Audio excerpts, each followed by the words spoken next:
Eu comungo da manifestação do senador Roberto Requião. Foi extremamente corajosa e audaciosa a decisão do Copom, do Banco Central, em mais uma vez, senador Roberto Requião, em reduzir a taxa Selic para 9,75%.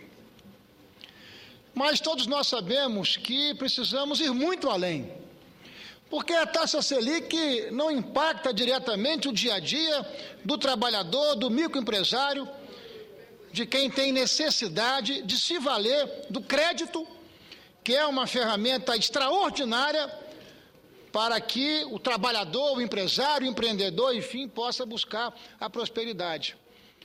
A verdadeira coragem se fará no dia em que o Banco Central enfrentar o spread do sistema financeiro brasileiro, diminuindo as margens estratosféricas do sistema financeiro brasileiro, que ano após ano acumula, em cima do suor e do trabalho do povo brasileiro, margens e resultados que não se encontram em qualquer economia mundo afora. Mas ouço com prazer, Sua Excelência.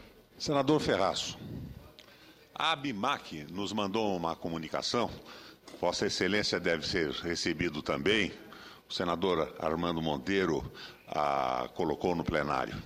Em 1980, o nosso Brasil tinha uma economia industrial maior do que a da Coreia do Sul, da Tailândia, daqueles famosos tigres asiáticos, inclusive a China, juntos, em 1980.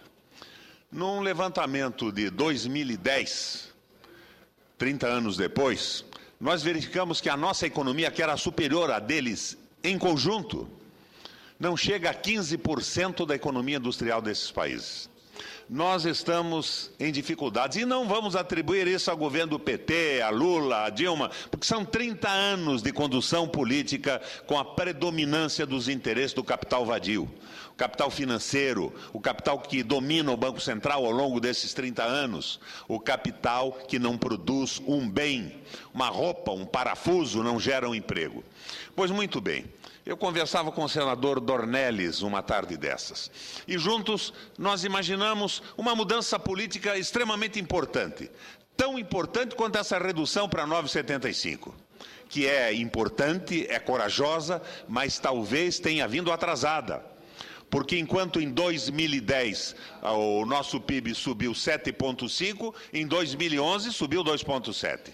Bom, mas foi uma medida importante.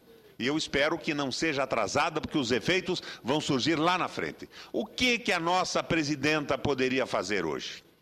Carregar um pouco nos juros do capital financeiro. CPMF mesmo.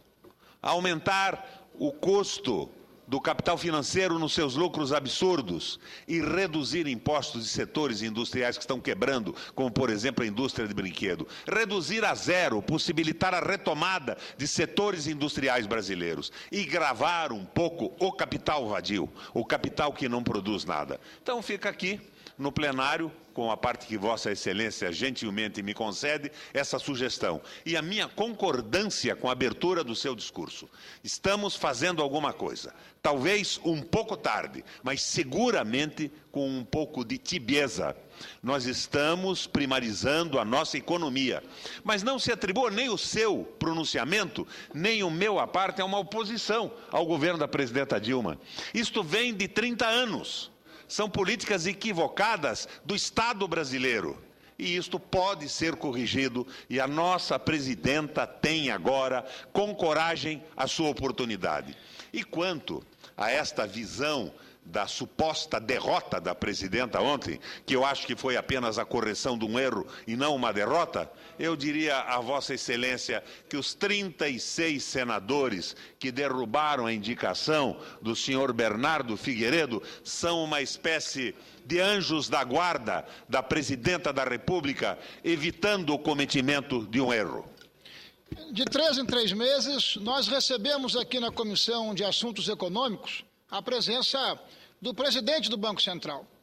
E na última audiência pública, esse tema foi foi questionado, esse enfrentamento foi feito, do porquê, da razão do Banco Central não fazer um corajoso enfrentamento ao spread bancário, ao spread financeiro em nosso país, se comparado com qualquer economia mundo afora, muito acima. Essa é a verdadeira ousadia que nós precisamos fazer para priorizarmos, para beneficiarmos o capital efetivo, o capital que gera emprego, que gera trabalho e que gera aquilo que é fundamental, que é a prosperidade compartilhada.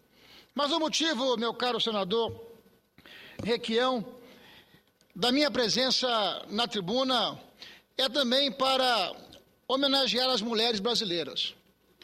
8 de março é o Dia Internacional das Mulheres. Assim como muitos, ou alguns, ou vários senadores, assim como as senadoras que se revezaram aqui da tribuna do Senado, eu também desejo, nessa mesma direção, fazer a minha saudação e a minha homenagem à mulher brasileira, à mulher trabalhadora, à mulher empresária, à mulher dona de casa, à mulher estudante, às minhas colegas senadoras, às mulheres de todas as raças, de todas as idades e classes sociais. Mulheres que com determinação e com garra, com fé, com sua vocação e com o seu trabalho e com capacidade ao mesmo tempo de conciliar a casa, a família, a sua atividade profissional e muitas vezes uma participação política e social das mais ativas aqui em nossa casa, em nossa história política, senador Ivonete. E eu trago o testemunho histórico de uma capixaba ilustre, de uma mulher que marcou o seu tempo pela sua determinação, pela sua convicção.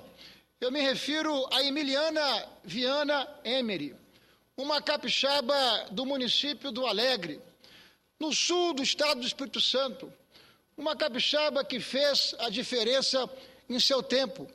Ainda em 1929, quando não era concedido às mulheres brasileiras o direito de exercer a sua cidadania, participando do processo eleitoral e de votar, meu caro senador Valadares.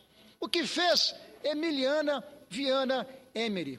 Ela, em juízo, conquistou o direito de votar e teve o seu nome consagrado por ser uma das primeiras mulheres brasileiras a exercer o seu voto. Isso em 1929, antes ainda do Código Eleitoral primeiro, que veio em 1932.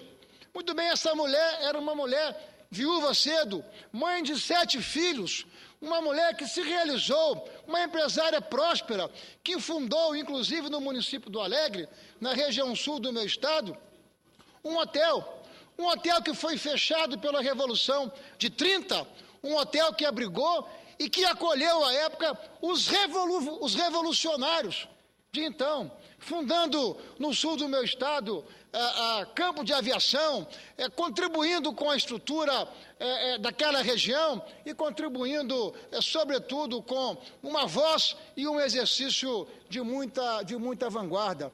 Pois bem, é no Dia Internacional, né, das Mulheres que eu trago aqui o testemunho da perseverança e da capacidade de superação de Emiliana Viana Emery, que representa uma infinidade de mulheres que no seu anonimato estão superando os seus desafios e estão contribuindo de maneira relevante para a construção desse imenso país que é o Brasil. Muito obrigado, senhor presidente. Muito obrigado, senhoras e senhores senadores.